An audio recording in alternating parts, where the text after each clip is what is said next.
হে অন্ধের দলেরা, তোমরা কি দেখনি ইমাম হুসাইন কেন শহীদ হয়েছিলেন? তোমরা কি কারবালার প্রেক্ষাপট নিয়ে গবেষণা করনি? তুমি কোন নামাজ পড়ছ?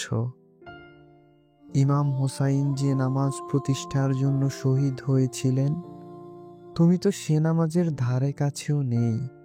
তুমি তো সেই নামাজ পড়ছ যেই নামাজ পড়ার জন্য ইয়াজিদ তাড়াতাড়ি ইমাম হুসাইনের মাথা মোবারক কাটার তাগিদ দিয়েছিলেন।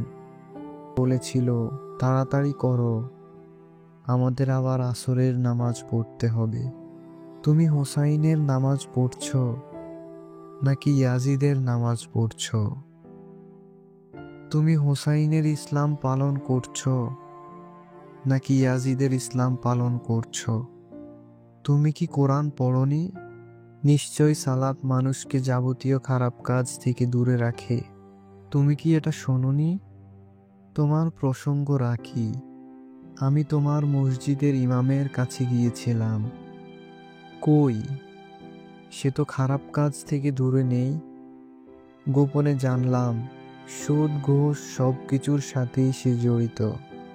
আপন ভাইয়ের সাথে এক হাত জায়গা নিয়ে আজ 10 বছর মামলা চলছে। তাহলে সে কোন নামাজ পড়ল যে নামাজ তাকে খারাপ কাজ থেকে বিরত রাখল না?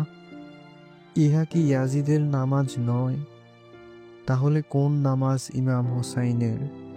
কোন নামাজ তোমাকে যাবতীয় খারাপ কাজ থেকে দূরে রাখবে? তুমি কি মাওলা আলীর সেই ঘটনাটি শোনোনি?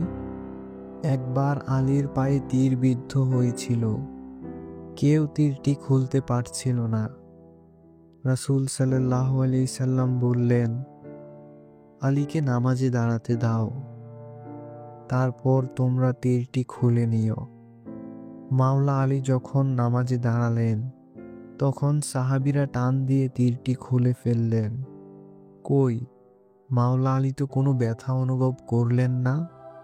তাহলে তিনি কোন নামাজ পড়েছিলেন? মাওলা আলীর আর তোমার নামাজ কি এক হলো?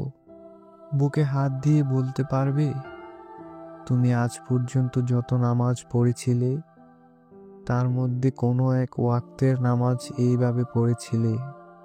আসসালাতু মেরাজুল মুমিনিন, নামাজ মুমিনের জন্য মেরাজ। মেরাজে গিয়ে রাসূল সাল্লাল্লাহু আলাইহি ওয়াসাল্লাম আল্লাহর দিদার লাভ করেছিলেন। তুমি তোমার নামাজে আল্লাহর দিদার লাভ করেছো তো?